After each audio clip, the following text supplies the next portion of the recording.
So, where are we? We are in Port Hawkesbury.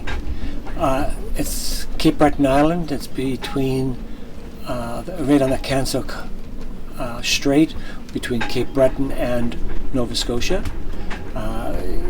It's in the middle of a pretty good storm at this point in time. I'm in a marina at Port Hawkesbury. It's whistling outside, something in the neighborhood of 35 miles an hour winds. I don't know if this will work very well, but I'll give you a shout out the porthole. We'll see what it does. Hold on.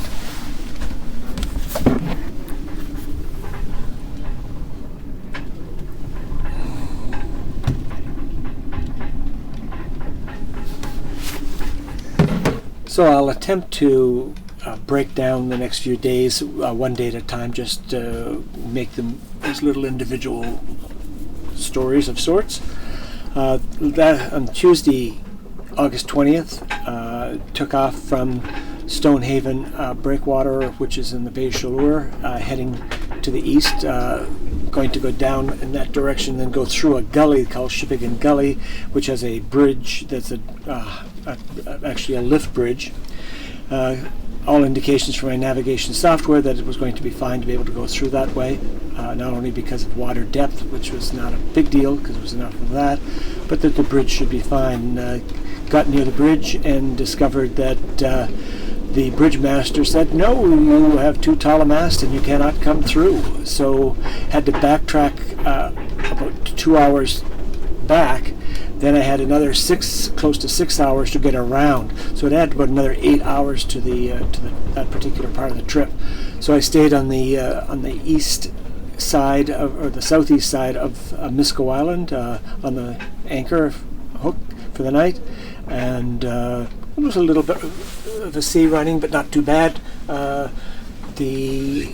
to get in fairly close to shore in a little bit of a hole, then so it worked just fine. Next day took off from Misco, heading almost due south to Prince Edward Island. It's a big day. It was like a 14-hour day of sailing, but got into Tignish, Prince Edward Island, and that went quite nicely. That was the Wednesday, the 24th, then the 22nd, and then the 23rd. Went from down to Malapek Bay, which was really quite beautiful, going all the way along a lot of the barrier sand islands. They're barrier islands and all made of sand. Very famous Cavendish Beach, Stanhope, in that area. It was really pretty. It was a nice day. Just wind was in the back, and it went along quite nicely. Later in that day, things started to get a little bit rough. That night, I had to stay in Tracadie Bay. Well, actually, outside of Tracadie Bay, couldn't get in any place because of the sand islands. They're always moving, and it's not very easy to tell how much depth you have. I need about 6 feet of water. I've got a 4-foot draw, and then another couple of feet just for some safety margin. And we just weren't having a place or I wasn't having a place to put in at that point in time. So we stayed out on the hook, and it got to be a pretty windy night, likely at 20 mile an hour winds. I was at anchor, so it was kind of bouncing around. Short of it, not much sleep. Let me correct that. No sleep. And so the next day took off. But actually, not the next day. I decided that at 4 o'clock in the morning, sleep wasn't happening. Thought I might be able to make a little bit of time. So in the pitch dark, I could see lighthouses along the side, houses, lights with houses, etc. Knew my direction that I needed to go in. So mostly by compass at that point in time, took off, heading along the coast. With a big wind in the back, pushing hard, had to stay at it quite actively, but it went along quite nicely. But as the day progressed, it got bigger and bigger as the day went along, to the point where I had to go the way that Prince Edward Island is shaped, it's around the east end of the island, and it's right out into the Atlantic. And the waves were starting to really build at that point in time. It was still lots of daylight, but it was building quite heavily, to the point where the seas were at least 10 feet high. And then when you go around the last point to kind of end off that the end of the island, there's a very large reef that runs out from the end, goes out like about a half a mile. And when you're coming around and you're getting into that area, and again, we were running at 10, 12-foot seas at that point in time, it looked like you could go inside, but that was a fool's errand for sure, because that was the reef part of it. But and the water was breaking out about a half a mile from there, so I had to go way out around that big waves, and the boat behaved marvelously. It's meant to go in big water. It can handle it well as long as you gave it half a chance, and I was able to give it half a chance. We moved out around, and actually there's a video that somebody took from the lighthouse of me trying to get around that point.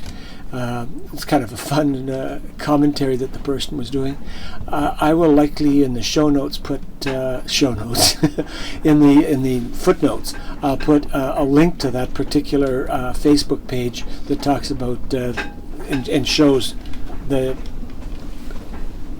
my Morgan and I moving around the outside of that. But when we got around, then we headed almost due south, and the big waves were behind us, pushed us along quite nicely. We were under motor, of course, at that point in time, and the motor was doing fine. And then on the way down towards a place called Surrey, there was a little bit of a stutter. The engine kind of went, kind of started racing a little bit. And so I figured it might have been running low in diesel. So I immediately shut down the diesel engine, went down below, checked fuel, which I didn't expect to have a problem with. And indeed there wasn't. There was lots of fuel there because I had filled it up the day and a half before. So powered her up, but didn't push her quite so hard because I was going with the wind, and pulled into Surrey, Prince Edward Island, and spent the night. Met a couple of really nice people there that ran the marina. Next morning I'm getting ready to leave, taking it easy because it was a big day the day before, so I needed a good rest. And as I was starting to work on a sail, because one of the sails got a little bit tortured as we went around the end, because what you do in that big winds is you put out sometimes called a handkerchief, just a little bit of sail, because you don't need a lot of sail to push you along with those kinds of winds. And the sail was starting to deteriorate somewhat, so I was going to do some hand sewing on it. And the guy paused and he said, he said, my sister has a commercial sewing machine in the basement, but she's at church. And I said, okay, it was kind of a point interesting, but he said, but she's not in church yet, so let me give her a call. So he called her up, and she said, yeah, I'm going to church, and I'm busy this afternoon. I'm putting on lunch for family for about 15 people or something, and she said, but if you come over after church and before that, I got to get this other thing completely done, we'll see what we can do about fixing that sail. So indeed we got the sail fixed between church and serving food for 15 people. But anyway, I took off from Surrey, heading over to the Canso Strait, and that went quite well. We had a nice back wind, and about we were running late. I was running real late at that point in time. I got a call. Yeah, sorry about that interruption. A guy calling me about the hurricane that's coming into this area in the next few days, and some potential ways to deal with that. That, no doubt, is for a future story.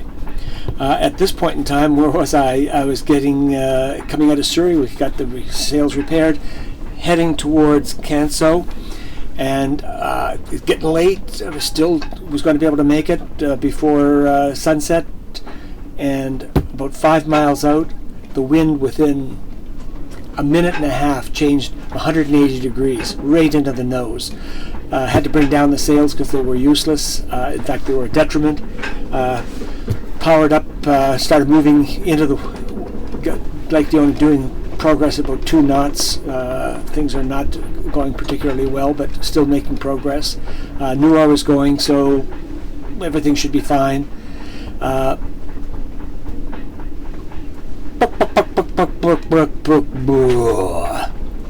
Yeah, motor died. No sails up, middle of nowhere, and getting pushed backwards back out into the Gulf, which is where the Atlantic comes in. And choice, put her under sail, get out and get some sea room, try to go under hove to for the night, and, try to hold the boat in position. Next day, try to sail it to someplace better. One option. Number 2 option, try to head into shore, throw an anchor out and see if it would hold. Kind of a rocky place. If it didn't hold, I was going to be drugged down into the Inverness area, which is a pretty rocky coast, as I understand it. Not good options. I said, well, maybe I'll try my cell phone and call the Coast Guard. And cell phone was having fritzy all day, not charging well. It was dead, will not charge, will not take anything. Radio, so on the radio, dip. I could hear them, they couldn't hear me. Handhelds, do I have one? I don't have one. Handheld, same thing. So, the short of it is that in about a 45-minute period, with a couple of different people relaying bits and pieces as we could get it, I was able to give my longitude and latitude to the Coast Guard, and they sent a Coast Guard auxiliary, i.e. a fisherman that does this kind of stuff, out at 11 o'clock at night. That started about 9:30 or so. By 11 o'clock at night, they were getting pretty close to me, and they hooked onto me, drugged me to Harvey Boucher, which is a fisherman's wharf, by 2 o'clock in the morning, and held up for the night and had a hell of a good sleep. Because that was the first, that was a good sleep. Next morning, he happened to know, this guy that brought me in knew of a good mechanic. The mechanic comes down the next day, like right on time, perfectly, digs around, finds out that one of my fuel filters was completely clogged. Reason for that was that little roar the day before when I came off of the big waves at the end of Prince Edward Island, on the east end of it. Any bit of sediment that was in those tanks got beat up and washed out and mixed up into the fuel, and it got all caught in the sediment filters. He fixed it. It perked off just like it always has been, and I came into Port Hawkesbury, which is only about 10 miles through the locks, and that was yesterday. And guess what today is? Today is a heck of a storm that's not a hurricane. It's a localized storm, whipping around at 35 miles an hour, and at least 35. And everybody's held down for the day, for sure. And the decision comes now of what to do next. And it looks like heading for the Bredor Lakes rather than Halifax. But that is all up in the air. But I think it's going to be Bredor Lakes, then followed by a trip to Halifax, and who knows, we may pack it in for this season just because the weather is getting worse and worse. And the reason we'd head for the Bredor Lakes is if that hurricane is coming in about 3 days or 4 days, like it looks like it is, it's supposed to whack right into here, and the Bredor Lakes would be a preferred place, according to my best sources. And at this point in time, as they say, that's all I know, folks. See you later.